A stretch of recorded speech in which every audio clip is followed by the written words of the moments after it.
You ever been glued to your phone waiting for that one text, the message that never comes when you need it most? And then, hours later, you see them online active, posting stories, laughing with friends, but still no reply to you. It feels like a dagger, doesn't it? Like you're invisible. But here's the truth. You're not invisible. You're being tested. Avoidants don't text the way most people do. They play a different game, a secret game. And if you don't understand the rules, you'll always feel like you're losing. Today, we're going to crack that code. We're going to rip the mask off the avoidance texting behavior and expose who they really prioritize, because once you see it clearly, you'll stop begging for crumbs and start owning the table. Silence. Let's talk about it. That moment when you stare at your phone, waiting and nothing comes through. The pause that feels like rejection, the gap that feels like abandonment. You've been there. We all have. And with avoidance, that silence isn't an accident. It's not because they lost their phone. It's not because they're just busy. Silence in their world is a tool. It's a lever they pull to regulate themselves, to test you, to create distance when they feel closeness closing in too fast. Here's the uncomfortable truth. Silence is their language. They may not say, "I'm scared of intimacy. I'm scared of needing you. I'm terrified you'll see the cracks in my armor." Instead, they just don't text back. That's how they keep control. Because the moment they hit send, they've engaged, they've opened a door. But when they withhold, when they disappear into that quiet void, they get to breathe, to feel safe, to reset. And in that space, they're not just calming themselves, they're watching you. They're measuring. Do you blow up their phone? Do you spiral into anger? Do you beg for reassurance? Every reaction you give is information. And make no mistake, silence for them is strategy. It's the test before the answer sheet. And most people fail. They collapse under the weight of it. They send paragraph after paragraph, thinking more words will unlock a wall that was built out of fear, not out of forgetfulness. Now, let's shift perspective. What if silence wasn't rejection? What if silence was their attempt to feel safe, to prove to themselves that they can hold on to autonomy while still being connected? See, avoidance isn't about you being unworthy. It's about them being uncomfortable. And the silence is the shield they raise to survive. If you can stop personalizing it, if you can stop translating their quiet into an attack on your value, suddenly the game changes. Suddenly you stop reacting and you start observing. And here's where the real power lies. When you don't chase, when you don't crumble, when you let the silence pass like a wave instead of treating it like an earthquake, you flip the dynamic. They expect your panic. They expect your insecurity. They expect you to prove their fear right. That closeness always suffocates. That people always demand. But when you stay calm, when you don't chase, when you hold your energy steady, they feel something they rarely feel in relationships: safety. They realize your presence doesn't mean pressure. And in that realization, the silence loses its grip. Silence is their move, but your response, that's where the real game is won. There's a moment that can catch you completely off guard with an avoidant, the moment they text back fast. Not hours later, not the next day, not after you've gone through a mental roller coaster wondering what you said wrong. No, instantly. A notification lights up your screen almost the second you send something. And in that moment, you might feel confused, suspicious, even hopeful. Because if silence is their usual weapon, then speed is their slip. Quick replies don't just happen randomly with avoidance. They reveal something. They're a crack in the wall. Avoidants live in patterns. They protect themselves with space, with pauses, with distance. That delay you usually experience isn't just forgetfulness, it's intentional. It's them holding control. So when they respond quickly, when they drop that armor without thinking, it's because something in you pulled them out of their head and straight into the moment. It means they're engaged, they're present, they're letting themselves feel without filtering it through fear. And that, my friend, is powerful. Think about it. The very people who guard their freedom the hardest, who ration their closeness like it's oxygen, suddenly forget to guard the gate. That's not small. That's not casual. It's meaningful. And yet, too often, people miss the significance. They brush it off. Or worse, they smother it with overanalysis. Oh, maybe they just didn't have anything else to do. Maybe it was a mistake. Maybe it doesn't mean anything. But it does. For avoidance, Every action is intentional, and when something happens outside their usual pattern, it's worth noticing. Quick replies reveal priority. They reveal where their emotions override their defense system. They don't text back fast to everyone. In fact, they avoid it with most people because it creates expectations they don't want to manage. But when their heart leans in despite their fear, that's when the walls crack. That's when the truth leaks out. Now, don't confuse this with a permanent shift. A quick reply doesn't mean the avoidant has suddenly rewritten their attachment style or healed their wounds overnight.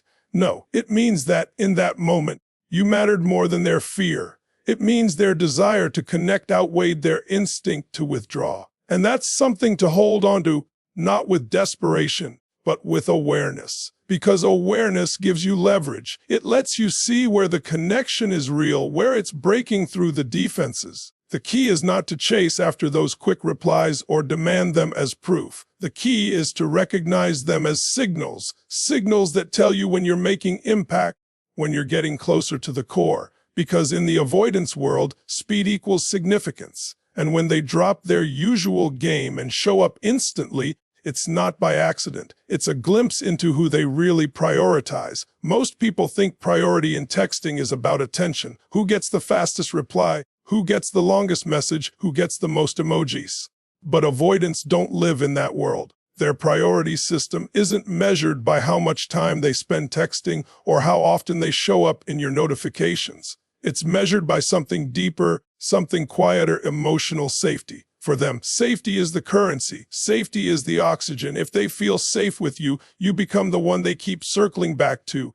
If they don't, you'll always feel like you're chasing a ghost. Avoidants aren't driven by constant contact. They're not the type to send good morning and good night texts every day just to feel close. That kind of steady intimacy feels suffocating to them. It's not about liking or disliking you. It's about how their nervous system responds to closeness. They can want you, care about you, even love you, and still pull back if they feel pressured. But here's the key: when they sense that your presence doesn't threaten their independence, that being connected to you doesn't mean losing themselves, something changes. You rise on their priority list without even trying. Think about the people avoidants truly prioritize. It's rarely the loudest, neediest voices demanding attention. It's the ones who create a calm space. The ones who don't force, who don't chase, who don't turn every silence into an accusation. To an avoidant, that feels safe, and safety is what they crave, even if they never say it out loud, because underneath all the walls and distance, there's a heart that desperately wants connection, but only if it doesn't cost them their sense of freedom. So if you're looking at their texting behavior and trying to decode it, stop asking, "Why don't they text me all the time?"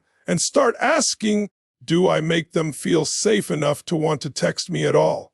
That's the real question. Because the avoidant will never prioritize the person who guilts them into closeness, who suffocates them with demands, or who uses texting as a leash. They'll retreat from that every time. But they will prioritize the person who proves they can stand strong, who doesn't crumble in the quiet, who lets the connection breathe instead of strangling it. And here's the paradox: the less you pressure them for contact, the more likely they are to give it. The more you respect their rhythm, the more they lean in on their own. That's how avoidants work. They don't give priority to the loudest voice in the room. They give it to the one who feels like peace. And if you can become that safe space, you won't just get their attention, you'll get their trust.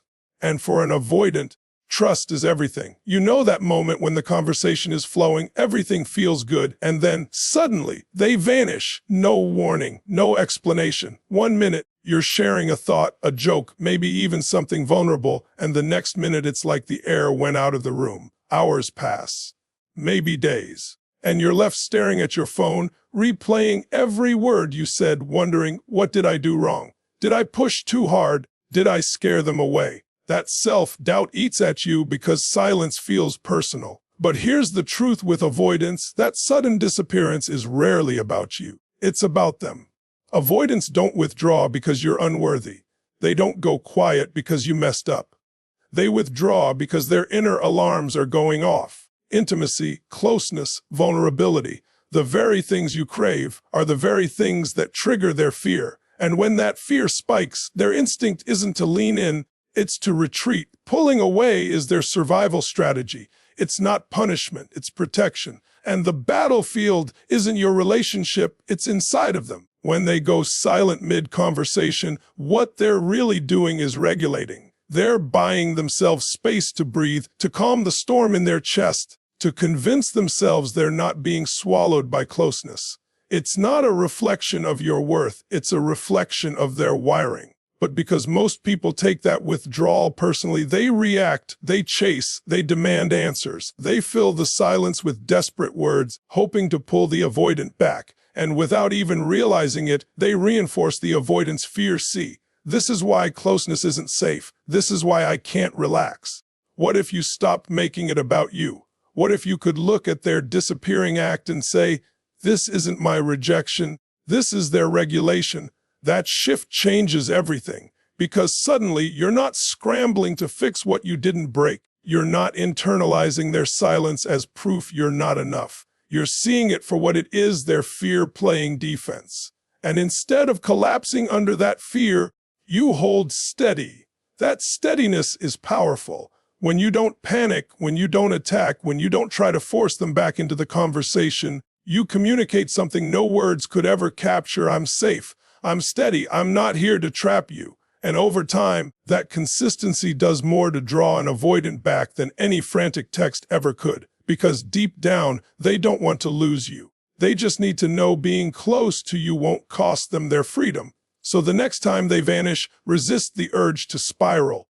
Don't assume their silence is a verdict on your value. Recognize it as what it truly is, a coping mechanism. And when you stay calm in that space, you stop feeding their fear and start building their trust. Most people chase fireworks. They chase the thrill, the rush, the butterflies that make your stomach flip.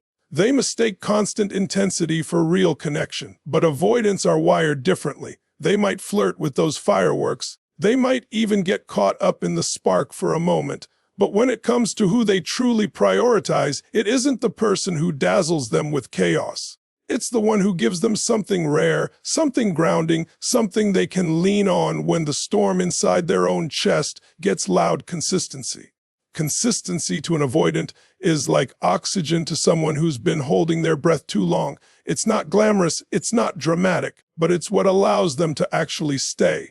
And here's the paradox. The very people who chase after them the hardest, who explode with passion and demand constant reassurance, think they're proving their love. But to an avoidant, that feels unsafe. It feels like pressure. It feels like drowning. Meanwhile, the person who doesn't turn every silence into an interrogation, the one who doesn't ride the highs and lows of emotional chaos, is the one they slowly learn to trust. Think about it. Fireworks fade, the explosion is beautiful, but it leaves the sky empty again. Avoidants have lived long enough in emptiness to know they can't survive on fleeting highs. What they crave, even if they'll never admit it outright, is the steady flame, the candle that doesn't go out, the light they can find when everything else feels uncertain. That's consistency. That's stability. And that's what pulls them closer again and again. So when you wonder why they don't prioritize the person who's the loudest, the most dramatic, the one chasing them the hardest, it's because chaos confirms their fears. But steadiness disrupts their fears. Avoidants expect abandonment. They expect volatility. They expect that people will eventually demand more than they can give.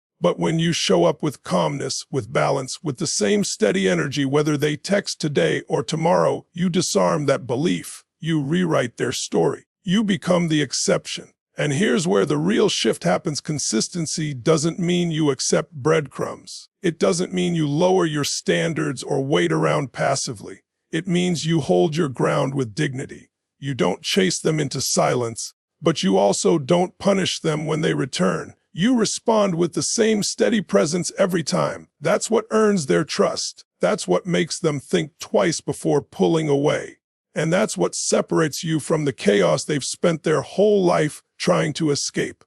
To an avoidant, fireworks are tempting, but consistency is irresistible. They may not say it in words, but their actions will show it. And when the noise fades, when the sparks die down, they always circle back to the one thing that makes them feel like they can finally exhale. The one who gives them peace, not pressure. When an avoidant drops a half-hearted message after days of silence, a simple a random meme, a vague check, it's easy to mistake it for care. You tell yourself, at least they reached out, at least I'm still on their mind. And yes, you are on their mind. But here's the reality: that breadcrumb isn't love. It isn't deep investment. It's a loyalty test. It's their way of asking without asking, are you still here? Will you still give me energy? Will you still play the game on my terms? Avoidants are masters at creating distance without losing the thread. They don't want total disconnection because even in their fear, they crave some level of closeness. But they also don't want to feel trapped in real intimacy because that's where their alarms start blaring. So what do? They give you crumbs, little doses of attention, just enough to keep you engaged, not enough to satisfy you. It's not cruelty, it's survival. By keeping you on edge, they stay in control. They get connection without risking the vulnerability that terrifies them. And here's the danger. If you accept the breadcrumb as a meal, you teach them how little they have to give to keep you hooked. You teach them that minimal effort gets maximum return. And once that pattern is set, it's almost impossible to break. Because now, in their mind, they've confirmed what they've always feared and believe, that people will tolerate the distance, that they can ration intimacy, and you'll still stay. That's why you must not confuse a breadcrumb with a feast. The real test isn't theirs, it's yours. When they send that one line, hey, after ignoring you for days, how do you respond? Do you light up, overinvest, flood them with warmth as if they've just given you the world? Or do you hold your ground, respond with dignity, and match their energy without chasing? Your response tells them who you are. And here's the truth: avoidance may test loyalty, but what they actually respect is strength. They don't admit it, but deep down, they prioritize the one who doesn't fold under the breadcrumbing game, the one who says, my worth isn't measured by how often you reach out. I don't need crumbs when I deserve a seat at the table. That steadiness shakes them, because while breadcrumbs feel safe to them, they also feel hollow. And eventually, they can't help but notice the difference between someone who accepts the crumbs and someone who calmly communicates through their actions that they want more. Not through begging, not through ultimatums, but through self-respect. That's the loyalty test turned on its head. That's how you pass. Not by proving you'll always be there, but by proving you won't settle for less than real connection. At the heart of it all, the real question is simple: who do avoidants actually prioritize? Who breaks through their walls? Who earns their attention? Who becomes the exception in their carefully guarded world? It's not the one who chases the hardest. It's not the one who floods them with messages, trying to prove love through constant contact. It's not the one who collapses under silence and scrambles to fill the gap with anxious energy. The person avoidants truly prioritize, the one they cannot ignore, is the one who doesn't chase. See, avoidants are wired to expect pursuit. They're used to people trying to close the gap, trying to demand closeness, trying to pull them out of their safe zone. And every time that happens, it confirms their fear that intimacy equals pressure. So they retreat, they build thicker walls, they withhold even more. But when they meet someone who doesn't play that game, someone who respects themselves enough to hold steady, everything changes.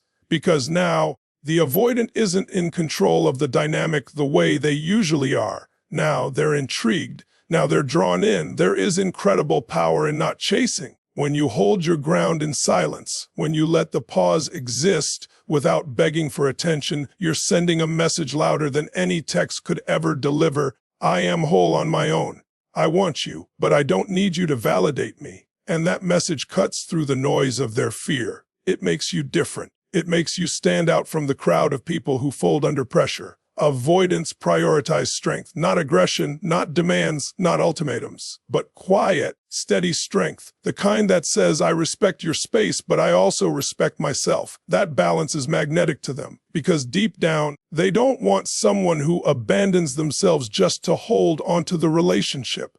They want someone who can weather the silence without falling apart. Someone who can handle their distance without turning it into drama. That's the person they start to see as safe, as valuable, as irreplaceable. And here's the irony. The very act of not chasing makes them chase you. The very act of not collapsing makes them lean in, because suddenly the script they've always lived by doesn't work. The old pattern of withholding to maintain control loses its power, and now they're faced with something they rarely encounter: someone who cannot be manipulated by fear, someone who holds their own, someone who makes them want to come closer, not because they were forced, but because they chose to. So when you ask, who do avoidants really prioritize? The answer is clear. They prioritize the one who prioritizes themselves, the one who doesn't beg, the one who stands tall, the one who knows that silence doesn't define their worth. And in the end, that's the person who shatters the avoidance game completely. The truth is, avoidants have a secret texting game, and if you don't understand it, you'll always feel like you're losing.